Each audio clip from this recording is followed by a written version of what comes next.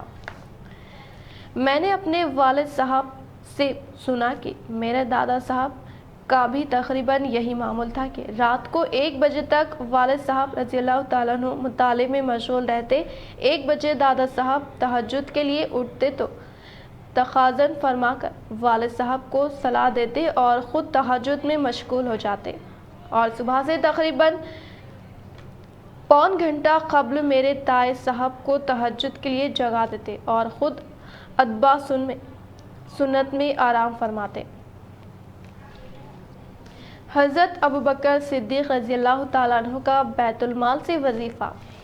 حضرت ابوبکر صدیق رضی اللہ تعالیٰ عنہ کے یہاں کپڑے کی تجارت ہوتی تھی اور اسی سے گزر اوقات تھا۔ جب خلیفہ بنائے گئے تو حسب معمول صبح کو چند چادریں ہاتھ پر ڈال کر بازار میں فروخت کے لیے تشریف لے چلے۔ راستے میں حضرت عمر رضی اللہ تعالیٰ عنہ ملے، پوچھا کہاں چلے؟ فرمایا بازار جا رہا ہوں۔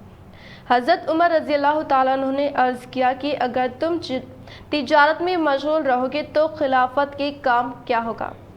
فرمایا پھر اہل و عیال کو کہاں سے کھلاؤں؟ عرض کیا کہ ابو عبیدہ رضی اللہ تعالیٰ عنہ جن کو حضور صلی اللہ تعالیٰ علیہ وسلم نے آمین ہونے کا لقب دیا ہے ان کے پاس چلے، وہ آپ کے لیے بیت المال سے کچھ مقرر کر دیں گے۔ دونوں حضرات ان کے پاس تشریف لے گئے تو انہوں نے ایک مہاجر کو جو اوسطاً ملتا تھا، نہ کم نہ زیادہ، وہ مقرر تھا۔ ایک مرتبہ بیوی نے درخواست کی کہ کوئی میٹھی چیز کھانے کو دل چاہتا ہے۔ حضرت ابوبکر صدیق رضی اللہ تعالیٰ عنہ نے فرمایا کہ میرے پاس تو دام نہیں کہ خریدوں۔ اہلیہ نے عرض کیا کہ ہم اپنے روز کے کھانے میں سے تھوڑا تھوڑا بچا لیا کریں، کچھ دنوں میں اتنی مقدار ہو جائے گی۔ آپ رضی اللہ تعالیٰ عنہ نے اجازت فرما دی۔ اہلیہ نے کئی روز میں کچھ تھوڑے سے پیسے جمع کیے۔ آپ رضی اللہ تعالیٰ عنہ نے فرمایا کہ تجربے سے یہ معلوم ہوا کہ اتنی مقدار ہمیں بیت المال سے زیادہ ملتی ہے، اسی لیے جو اہلیہ نے جمع کیا تھا وہ بھی بیت المال میں جمع فرما دیا، اور آئندہ کے لیے اتنی مقدار جتنا انہوں نے روزانہ جمع کیا تھا اپنی تنخواہ میں سے کم کر دیا۔ اتنے بڑے خلیفہ اور بادشاہ پہلے سے اپنی تجارت بھی کرتے تھے اور وہ ضروریات کو کافی بھی تھا، جیسا کہ اس اعلان سے معلوم ہوتا ہے جو بخاری میں حضرت عائشہ رضی اللہ تعالیٰ عنہ سے مروی ہے کہ جب حضرت ابوبکر رضی اللہ تعالیٰ عنہ خلیفہ بنائے گئے تو آپ صلی اللہ تعالیٰ علیہ وسلم نے فرمایا کہ میری قوم کو یہ بات معلوم ہے کہ میرا پیشہ تجارت میرے اہل و عیال کے خرچ کو ناکافی نہیں تھا، لیکن اب خلافت کی وجہ سے مسلمانوں کے کاروبار میں مشغول ہے، اس لیے بیت المال سے میرے اہل و عیال کا کھانا مقرر ہوگا۔ اس کے باوجود حضرت ابوبکر رضی اللہ تعالیٰ عنہ کا وصال ہونے لگا تو حضرت عائشہ رضی اللہ تعالیٰ عنہ نے کو وصیت فرمائی کہ میری ضرورتوں میں جو چیزیں بیت المال کی ہے وہ میرے بعد آنے والے خلیفہ کے حوالے کر دی جائے۔ حضرت انیس رضی اللہ تعالیٰ عنہ فرماتے ہیں کہ آپ کے پاس کوئی دینار یا درہم نہیں تھا، ایک اونٹنی، دودھ کی ایک پیالہ، ایک خادم تھا، بعض روایات میں ایک اوڑھنا، ایک بچھونا بھی آیا ہے۔ یہ اشیاء حضرت عمر رضی اللہ تعالیٰ عنہ کے پاس جب نیابت میں پہنچی تو آپ نے فرمایا کہ اللہ تعالیٰ ابوبکر رضی اللہ تعالیٰ عنہ پر رحم فرما کے اپنے سے بعد والے کو مشقت میں ڈال گئے۔ حضرت عمر فاروق رضی اللہ تعالیٰ عنہ کا بیت المال سے وظیفہ۔ حضرت عمر رضی اللہ تعالیٰ عنہ بھی تجارت کیا کرتے تھے۔ جب خلیفہ بنائے گئے تو بیت المال سے وظیفہ مقرر ہوا۔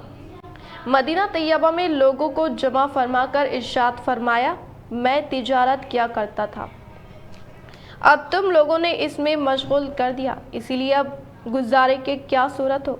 لوگوں نے مختلف مقداریں تجویز کی۔ حضرت علی اکرم اللہ وجہ جو بیٹھے تھے، حضرت عمر رضی اللہ تعالیٰ عنہ نے دریافت فرمایا کہ تمہاری کیا رائے ہے؟ آپ نے فرمایا کہ توسط کے ساتھ جو تمہیں اور تمہارے گھر والوں کو کافی ہو جائے۔ حضرت عمر رضی اللہ تعالیٰ عنہ نے اس رائے کو پسند فرمایا اور قبول کر لیا اور متوسط مقدار تجویز کی۔ اس کے بعد ایک مرتبہ ایک مجلس میں جس میں خود حضرت علی رضی اللہ تعالیٰ عنہ بھی تھے اور حضرت عثمان رضی اللہ تعالیٰ عنہ، حضرت زبیر رضی اللہ تعالیٰ عنہ، حضرت طلحہ رضی اللہ تعالیٰ عنہ شریک تھے، یہ ذکر آیا کہ حضرت عمر رضی اللہ تعالیٰ عنہ کے وظیفے میں اضافہ کرنا چاہیے کہ گزر میں تنگی ہوتی ہے، مگر ان سے عرض کرنے کی ہمت نہ ہوئی، اسی لیے ان کی صاحبزادی حضرت حفصہ رضی اللہ تعالیٰ عنہ جو حضور صلی اللہ تعالیٰ علیہ وسلم کی بیوی ہونے کی وجہ سے ام المومنین بھی تھی، ان کی خدمت میں یہ حضرات تشریف لے گئے اور ان کے ذریعے سے حضرت عمر رضی اللہ تعالیٰ عنہ کی اجازت اور رائے معلوم کرنے کی کوشش کی، اور ساتھ ہی یہ بھی کہہ دیا کہ ہم لوگوں کے نام معلوم نہ ہو۔ حضرت حفصہ رضی اللہ تعالیٰ عنہ نے جب حضرت عمر رضی اللہ تعالیٰ عنہ سے اس کا تذکرہ کیا تو چہرے پر غصے کے آثار ظاہر ہوئے۔ حضرت عمر رضی اللہ تعالیٰ عنہ نے نام دریافت کیے۔ حضرت حفصہ رضی اللہ تعالیٰ عنہ نے عرض کیا کہ پہلے آپ کی رائے معلوم ہو جائے۔ حضرت عمر رضی اللہ تعالیٰ عنہ نے فرمایا کہ مجھے ان کے نام معلوم ہو جاتے تو ان کے چہرے بدل دیتا، یعنی ایسی سخت سزائیں دیتا کہ منہ پر نشان پڑ جاتے۔ تو وہیں بتایا کہ حضور صلی اللہ تعالیٰ علیہ وسلم کا عمدہ سے عمدہ لباس تیرے گھر میں کیا تھا؟ انہوں نے عرض کیا کہ 2 کپڑے گیروی رنگ کے جن کو حضور صلی اللہ تعالیٰ علیہ وسلم جمعہ کے دن یا کسی وفد کی وجہ سے پہنتے تھے۔ پھر فرمایا کہ کون سا کھانا تیرے یہاں عمدہ سے عمدہ کھایا؟ عرض کیا کہ ہمارا کھانا جو کی روٹی تھی، ہم نے گرم گرم روٹی پر گھی کے ڈبے کی تلجھٹ الٹ کر اس کو ایک مرتبہ چپڑ دیا تو حضور صلی اللہ تعالیٰ علیہ وسلم خود بھی اس کو مزے لے کر نوش فرما رہے تھے اور دوسروں کو بھی کھلاتے تھے۔ فرمایا کون سا بستر عمدہ ہوتا تھا جو تیرے یہاں بچھاتے تھے؟ عرض کیا ایک موٹا سا کپڑا تھا، گرمی میں اس کو چوہرا کر کے بچھا لیتے تھے اور سردی میں آدھے کو بچھا لیتے تھے اور آدھے کو اوڑھ لیتے تھے۔ فرمایا کہ حفصہ رضی اللہ تعالیٰ عنہ ان لوگوں تک یہ بات پہنچا دے کہ حضور صلی اللہ تعالیٰ علیہ وسلم نے اپنے طرز عمل سے ایک اندازہ مقرر فرما دیا اور امید پر کفایت فرمائی، میں بھی حضور صلی اللہ تعالیٰ علیہ وسلم کا اتباع کروں گا۔ میری مثال اور میرے 2 ساتھی حضور صلی اللہ تعالیٰ علیہ وسلم اور حضرت ابوبکر صدیق رضی اللہ تعالیٰ عنہ کی مثال ان 3 شخصیتوں کی سی ہے جو ایک راستے پر چلے۔ پہلا شخص ایک توشہ لے کر چلا اور مقصد کو پہنچ گیا، دوسرے نے بھی پہلے کا اتباع کیا اور اسی کے طریقے پر چلا، وہ بھی پہلے کے پاس پہنچ گیا۔ پھر تیسرے شخص نے چلنا شروع کیا، اگر وہ ان دونوں کے طریقے پر چلے گا تو ان کے ساتھ مل جائے گا اور اگر ان کے طریقے کے خلاف چلے گا تو کبھی بھی ان کے ساتھ نہیں مل سکے گا۔ اس شخص کا حال ہے جس سے دنیا کے بادشاہ ڈرتے تھے، کانپتے تھے کہ کس زاہدانہ زندگی کے ساتھ عمر گزار دی۔ ایک مرتبہ آپ صلی اللہ تعالیٰ علیہ وسلم خطبہ پڑھ رہے تھے اور آپ کی لنگی میں باندھا پیوند تھے جن میں سے ایک چمڑے کا بھی تھا۔ ایک مرتبہ جمعہ کی نماز کے لیے تشریف لانے میں دیر ہوئی تو تشریف لا کر معذرت فرمائی کہ مجھے اپنے کپڑے دھونے میں دیر ہوئی اور ان کپڑوں کے علاوہ اور تھے ہی نہیں۔ ایک مرتبہ حضرت عمر رضی اللہ تعالیٰ عنہ کھانا نوش فرما رہے تھے، غلام نے آ کر عرض کیا کہ اتبا رضی اللہ تعالیٰ عنہ بن ابی فرخت حاضر ہوئے ہیں۔ آپ نے اندر آنے کی اجازت فرمائی اور کھانے کی توازی فرمائی۔ وہ شریک ہو گئے تو ایسا موٹا کھانا تھا کہ نگلا نہ گیا۔ انہوں نے عرض کیا کہ چھنے ہوئے آٹے کا کھانا بھی تو ہو سکتا تھا۔ آپ صلی اللہ تعالیٰ علیہ وسلم نے فرمایا کیا سب مسلمان میدا کھا سکتے ہیں؟ عرض کیا کہ سب تو نہیں کھا سکتے۔ فرمایا کہ افسوس تم یہ چاہتے ہو کہ میں اپنی ساری لذتیں دنیا ہی میں ختم کر دوں۔ اس قسم کے سینکڑوں ہزاروں نہیں بلکہ لاکھوں واقعات ان حضرات کرام کے ہیں۔ ان کا اتباع نہ اب ہو سکتا ہے، نہ ہر شخص کو کرنا چاہیے کہ خواہ ضعیف ہے، جس کی وجہ سے تحمل بھی ان کا اس زمانے میں دشوار ہے۔ اسی وجہ سے اس زمانے میں مشائخ توصیف ایسے مجاہدوں کی اجازت نہیں دیتے جس سے ضعیف پیدا ہو کے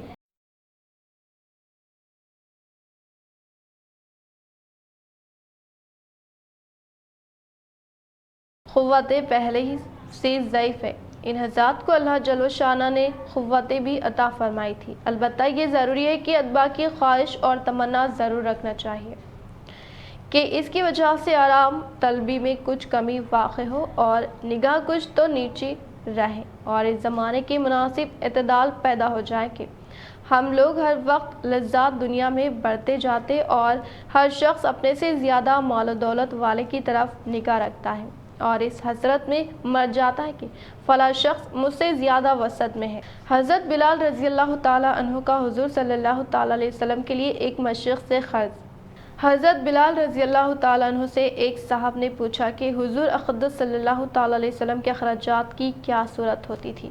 حضرت بلال رضی اللہ تعالیٰ عنہ نے فرمایا کہ حضور صلی اللہ تعالیٰ علیہ وسلم کے پاس کچھ جمع تو رہتا ہی نہیں تھا، یہ خدمت میرے سرپرست سپرد تھی، جس کی صورت یہ تھی کہ کوئی مسلمان بھوکا آتا تو حضور اقدس صلی اللہ تعالیٰ علیہ وسلم مجھے ارشاد فرما دیتے، میں کہیں سے قرض لے کر اس کو کھانا کھلا دیتا۔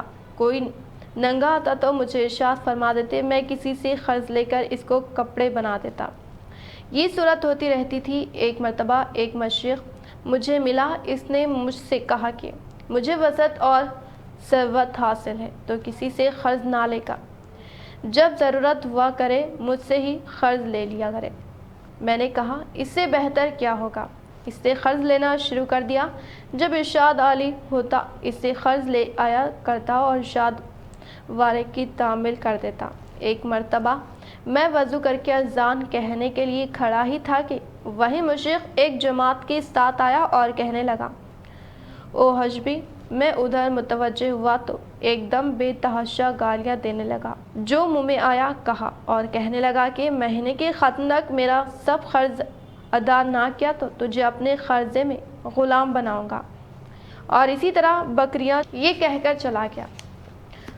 مجھ پر دن بھر جو گزرنا چاہیے تھا وہی گزرا۔ تمام دن رنج و صدمہ سوار رہا اور عشاء کی نماز کے بعد حضور صلی اللہ تعالیٰ علیہ وسلم کی خدمت میں تنہائی میں حاضر ہوا اور سارا قصہ سنایا اور عرض کیا کہ یا رسول اللہ صلی اللہ تعالیٰ علیہ وسلم، نہ آپ کے پاس اس وقت ادا کرنے کو فوری انتظام ہے اور نہ کھڑے کھڑے میں کوئی انتظام کر سکتا ہوں، وہ ذلیل کرے گا، اس لیے اگر اجازت ہو تو اتنے قرض اترنے کا انتظام ہوں میں کہیں روپوش ہو جاؤں۔ جب آپ صلی اللہ تعالیٰ علیہ وسلم کے پاس کہیں سے کچھ آ جائے گا میں حاضر ہو جاؤں گا۔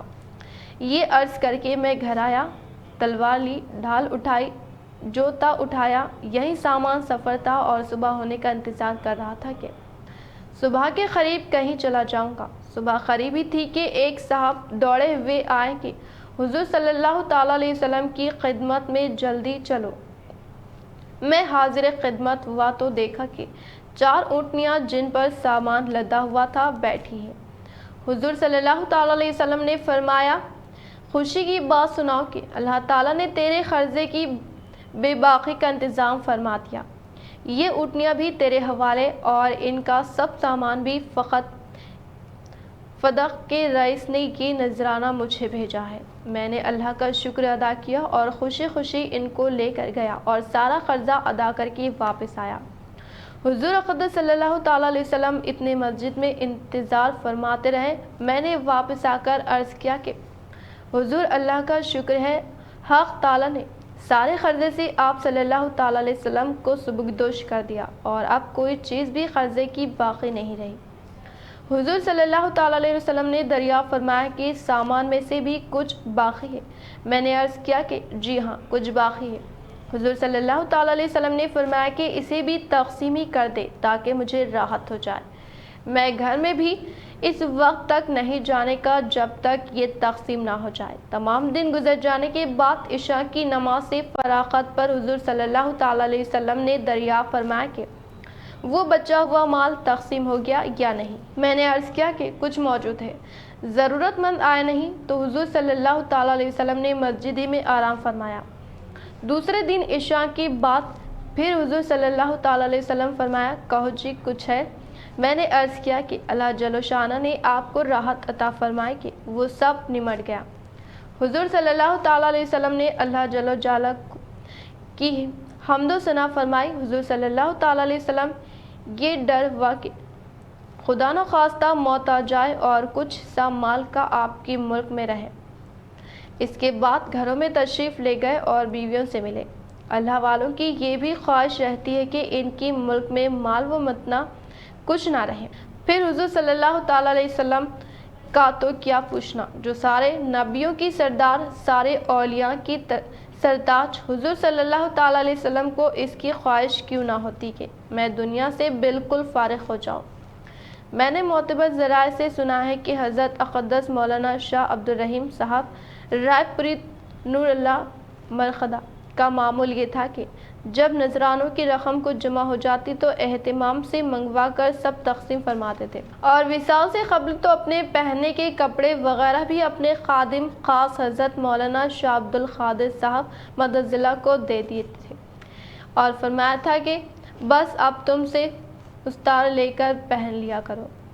اور اپنے والد صاحب رضی اللہ تعالیٰ عنہ یعنی حضرت مولانا محی صاحب محمد یحییٰ صاحب رضی اللہ تعالیٰ عنہ کو میں نے بارہا دیکھا کہ مغرب کے بعد جو کوئی روپیہ پاس ہوتا وہ کسی قرض خواہ کو دے دیتے کہ کئی ہزار کے مقروض تھے، اور یہ فرمایا کرتے کہ یہ جھگڑے کی چیز میں رات کو اپنے پاس نہیں رکھتا۔ اس نوع کی بہت سے حالات اکابر کے ہیں، مگر یہ ضروری نہیں کہ ہر شیخ کا ایک ہی رنگ ہو۔ مشائخ کے الوان مختلف ہوتے ہیں، اور چمن کے پھولوں میں ہر پھول کی سیرت ممتاز ہوتی ہے۔ حضرت ابو ہریرہ رضی اللہ تعالیٰ عنہ کا بھوک میں مسئلہ دریافت کرنا۔ حضرت ابو ہریرہ رضی اللہ تعالیٰ عنہ فرماتے ہیں کہ تم لوگ اس وقت ہمارے حالتیں دیکھتے کہ ہم میں سے بعضوں کو کئی وقت تک اتنا کھانا نہیں ملتا تھا۔ میں بھوک کی وجہ سے جگر کو زمین سے چپٹا دیتا اور کبھی پیٹ کے بل پڑا رہتا تھا اور کبھی پیٹ پر پتھر باندھ لیتا تھا۔ ایک مرتبہ میں راستے میں بیٹھ گیا جہاں کو ان حضرات کا راستہ تھا۔ اول حضرت ابو بکر صدیق رضی اللہ تعالیٰ عنہ گزرے۔ میں نے ان سے کوئی بات پوچھنا شروع کر دی۔ خیال تھا کہ یہ بات کرتے ہوئے گھر تک لیتے جائیں گے اور پھر عادت شریفہ کے مواقف جو موجود ہوگا اس میں تواضع ہی فرمائیں گے، مگر انہوں نے ایسا نہ کیا۔ غالباً ذہن منتقل نہیں ہوا یا اپنے گھر کا حال معلوم ہوگا کہ وہاں بھی کچھ نہیں۔ اس کے بعد حضرت عمر رضی اللہ تعالیٰ عنہ تشریف لائے، ان کے ساتھ بھی یہی صورت پیش آئی۔ پھر نبی کریم صلی اللہ تعالیٰ علیہ وسلم تشریف لائے اور مجھے دیکھ کر مسکرائے اور میری حالت اور غرض سمجھ گئے اور ارشاد فرمایا، ابو ہریرہ رضی اللہ تعالیٰ عنہ میرے ساتھ آؤ۔ میں ساتھ ہو لیا۔ حضور صلی اللہ تعالیٰ علیہ وسلم گھر تشریف لے گئے۔ میں ساتھ اندر حاضری کی اجازت لے کر حاضر ہوا۔ گھر میں ایک پیالہ دودھ کا رکھا ہوا تھا جو خدمت اقدس میں پیش کیا گیا۔ دریافت فرمایا کہ کہاں سے آیا ہے؟ عرض کیا فلاں جگہ سے حضور صلی اللہ تعالیٰ علیہ وسلم کے لیے ہدیے میں آیا ہے۔ حضور صلی اللہ تعالیٰ علیہ وسلم نے ارشاد فرمایا، ابو ہریرہ رضی اللہ تعالیٰ عنہ جاؤ اہل صفہ کو بلا لاؤ۔ اہل صفہ اسلام کے مہمان شمار ہوتے تھے۔ یہ وہ لوگ تھے جن کے نہ گھر تھا، نہ در نہ ٹھکانہ، نہ کھانے کا کوئی مستقل انتظام، نہ حضرات کی مقدار کم و بیش ہوتی رہتی، مگر اس قصے کے وقت 70 تھی۔ حضور صلی اللہ تعالیٰ علیہ وسلم کا معمول یہ بھی تھا کہ ان میں سے 2 4 کو کسی کھاتے پیتے صحابی کبھی کبھی مہمان بھی بنا دیتے، اور خود اپنا معمول یہ تھا کہ کہیں سے صدقہ آتا تو ان لوگوں کے پاس بھیج دیتے اور خود اس میں شرکت نہ فرماتے، اور کہیں سے ہدیہ آتا تو ان کے ساتھ حضور صلی اللہ تعالیٰ علیہ وسلم خود بھی اس میں شرکت فرماتے۔ حضور صلی اللہ تعالیٰ علیہ وسلم نے بلانے کا حکم دیا۔ مجھے گرا تو ہوا کہ اس دودھ کی مقدار ہی کیا جس پر سب کو بلاؤں، سب کا کیا بھلا ہوگا، ایک آدمی کو بھی مشکل سے کافی ہوگا، اور پھر بلانے کے بعد مجھ کو ہی پلانے کا حکم ہوگا، اسی لیے نمبر بھی آخر میں آئے گا جس میں بچے گا بھی نہیں۔ لیکن حضور صلی اللہ تعالیٰ علیہ وسلم کی اطاعت بغیر چارہ ہی کیا تھا۔ میں گیا اور سب کو بلا لایا۔ حضور صلی اللہ تعالیٰ علیہ وسلم نے ارشاد فرمایا کہ لے ان کو پلا۔ میں ایک شخص کے پیالے حوالے کرتا ہوا اور وہ خوب سیر ہو کر پیتا اور پیالہ مجھے واپس دیتا۔ اسی طرح سب کو پلایا اور سب سیر ہو گئے تو حضور صلی اللہ تعالیٰ علیہ وسلم